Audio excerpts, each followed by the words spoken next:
السلام علیکم ورحمۃ اللہ وبرکاتہ۔ ناظرین، استقبال ہے آپ کا viral news live studio Jalgaon. میں آپ کا میزبان حافظ عبدالرحیم۔ ناظرین، ملک کے بگڑتے حالات، ہندو مسلم میں پھیلائی جا رہی نفرتوں کے خلاف جمعیت علماء روز اول سے ملک عزیز کو بچانے، جمہوریت، سیکولرازم اور مانوتا کا تحفظ کے لیے قائد و سالار حضرت اقدس مولانا سید ارشد مدنی کی قیادت اور رہنمائی میں کام کر رہی ہے۔ 2014 سے جو حالات نے کروٹ لیا، نفرتوں کی کھیتی سرسبز و شاداب ہونے لگی اور 2019 میں پورے ملک میں تشدد پھوٹ پڑا۔ نفرتوں کے سوداگروں، بیوپاریوں کو خوب منافع حاصل ہونے لگا۔ ایکتا، پیار و محبت، امن شانتی دم توڑنے لگی۔ مہاراشٹر میں بھی حالات خراب ہونے لگے۔ تو ایسے نازک وقت میں جمعیت علماء ارشد مدنی شہر اورنگ آباد کی ٹیم، خصوصاً حافظ عبدالعظیم شاہ اور سید عبدالقدیر مولانا مصطفیٰ خان اور جوانوں کی ایک متحرک ٹیم نے شہر اورنگ آباد میں بھی گزشتہ کل عظیم الشان پیمانے پر قومی یکجہتی کانفرنس کا انعقاد کیا، جس کی صدارت طوطی مراٹھواڑہ حضرت مولانا نسیم الدین مفتاحی نے فرمائی اور مہمان خصوصی کے طور پر پولیس کمشنر چرنجیوی پرساد، حضرت ڈاکٹر عبدالرشید ندوی مدنی اور ملک کے مایہ مقرر، جواں دلوں کی دھڑکن، جمعیت علماء کے سپاہی حضرت اقدس مفتی محمد ہارون صاحب ندوی بطور مقرر خاص شریک رہے۔ اسٹیج شہر کے معززین سے کھچاکش بھرا نظر آیا۔ انجینئر عبدالواجد قادری، ڈاکٹر شعیب ہاشمی، وجے ساڑوے، حضرت مولانا مجیب صاحب، مفتی مرزا کلیم بیگ صاحب، مولانا عیسیٰ خان کاشفی، مولانا نصر اللہ حسینی، قاری Abdul Rashid Jintur, advocate ڈومرے R P آئی، تمام مذاہب کی مسالک کی سیاسی، سماجی، ملی شخصیات شریک رہی۔ شہر صدر اورنگ آباد حافظ عبدالعظیم شاہ نے پروگرام کے اغراض و مقاصد، جمعیت کی کارکردگی اور آنے والے تمام مہمانان کا شکریہ ادا کیا، استقبال کیا۔ سید عبدالقدیر مولانا اور جمعیت علماء مراٹھواڑہ کے صدر مفتی مرزا کلیم بیگ صاحب نے بڑے پیارے انداز میں جمعیت علماء کی تاریخ پر روشنی ڈالی۔ بعد ازاں آئے ہوئے تمام معززین مہمانان کا جمعیت علماء اورنگ آباد کی جانب سے گل اور شال کا نذرانہ پیش کر کے زوردار استقبال کیا۔ وجے ساڑو نے کھل کر فرقہ پرستوں کی مخالفت اور نام لے کر نشاندہی کی اور جمعیت کی کانفرنس کی تعریف کرتے ہوئے اسے وقت کی اہم ضرورت بتایا۔ سب کے لاڈلے ہر دل عزیز commissioner of police Chiranjeevi Prasad نے امن امان بنائے رکھنے کی پرزور اپیل کی۔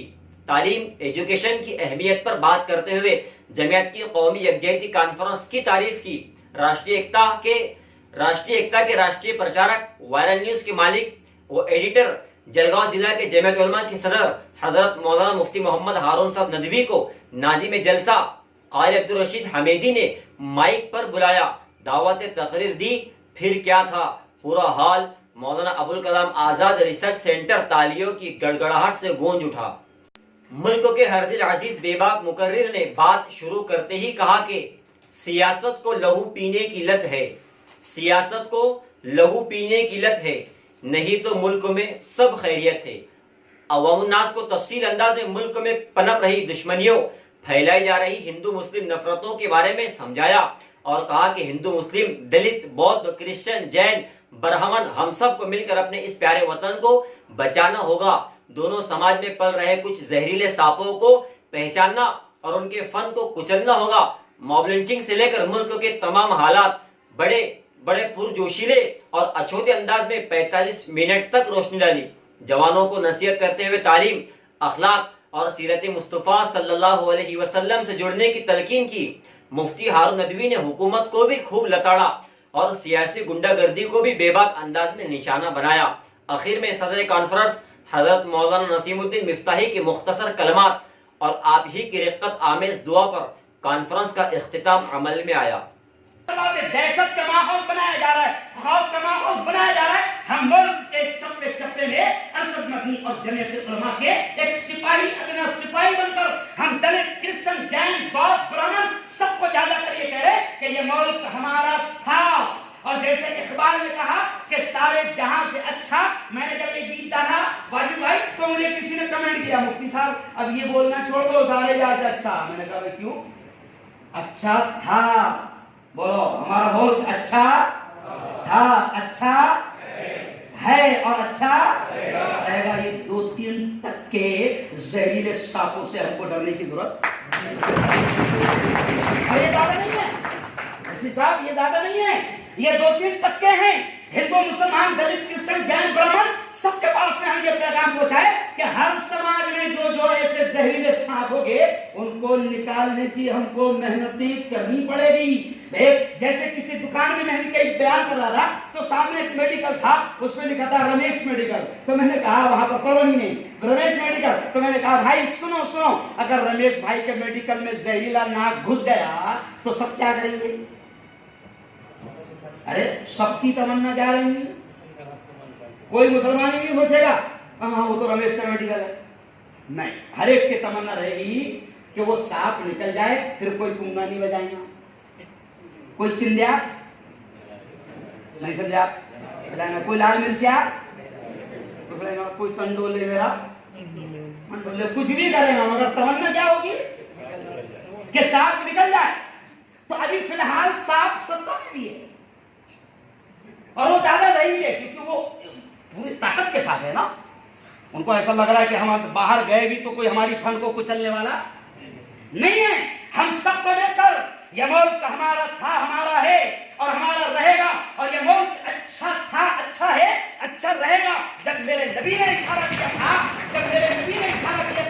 کہ مجھے ہند سے ٹھنڈی ٹھنڈی ہوائیں آتی ہے، اور اقبال نے اسی کو کہا تھا. کیا کہا تھا؟ کہ اقبال رحمۃ اللہ علیہ نے کہا تھا کہ میر عرب کو آئی. نانک نے جس زمین میں وحدت کا گیت گایا، چشتی نے جس زمین میں پیغام حق سنایا، اور میر عرب کو یعنی ہمارے نبی پریشت کو، پروفیٹ محمد مصطفیٰ صلی اللہ علیہ وسلم کو، کہ میر عرب کو آئی ٹھنڈی ہوا جہاں سے، میرا وطن وہی ہے، میرا وطن وہی ہے. تو جب میرے پیارے وطن کے بارے میں میرے پیارے ہمارے پیارے نبی نے کہا تھا کہ مجھے ہند سے ٹھنڈی ٹھنڈی ہوائیں آتی ہے، تو سب کو مل کر غور کرنا پڑے گا کہ کون کمینہ ہے جو ٹھنڈ ہواؤں کو گرم کر رہا ہے. سمجھ آپ؟ کون کمینہ ہے، کون شیطان ہے جو ٹھنڈی ہواؤں کو گرم کر رہا ہے. پھر وہ کوئی بھی ہو، ہم کو پہچاننا ہوگا اور اس ملک کو اور انسانیت کو بچانا ہوگا.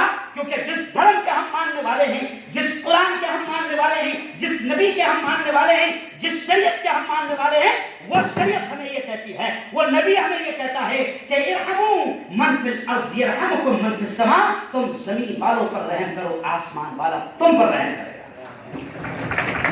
آج ہم مسلمان جوانوں کو یہ پیغام دے رہے ہیں کہ آپ کو ورگلا کر، آپ کو بہکا کر، آپ کو اشتعال ملا کر، آپ کو بھڑکا کر روڈ پر لانے کی کوشش کی جا رہی ہے. لیکن سن لو مسلمانوں، میں اپنی قوم کے جوانوں سے بھی کہتا ہوں کہ ہمارا دھرم بے قصوروں کو اور ان کی بسوں کو اور ان کی گاڑیوں کو روک کر پتھر مارنے کی اسلام اجازت نہیں دیتا.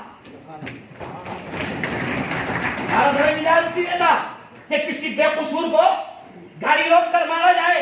ارے ہم تو اس نبی کے ماننے والے ہیں کہ گودرا میں جو ٹرین کانڈ ہوا تھا، تو وہاں پر جب اٹھا کر ڈال دیا گیا بے قصوروں کو، آخر سپریم کورٹ پر جمعیت علماء کہتی ہے ہمیں بھروسہ ہے اور لڑ رہی ہے بڑی طاقت اور شدت کے ساتھ، اور سینکڑوں بے قصور جمعیت علماء کی محنتوں سے اللہ انہیں باعزت رہا کر رہا ہے. تو میں نے گودرا میں وہاں ایس پی صاحب اور کلکٹر صاحب تھے، تو میں نے کہا صاحب ہم اس نبی کے ماننے والے ہیں، ہم اس شریعت کے ماننے والے ہیں کہ ہم مردوں کو نہیں جلاتے تو زندوں کو کہاں سے جلائیں؟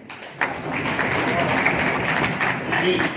اگر یہ پروگرام چوراہے پر ہوتا، ویسے اب اللہ نے اجازت نہیں دے رہا چوراہے. ابھی کسی نے کہا مجھ سے، کسی نے یہاں پر کہا کہ موسم سے بھی لڑنا پڑے گا.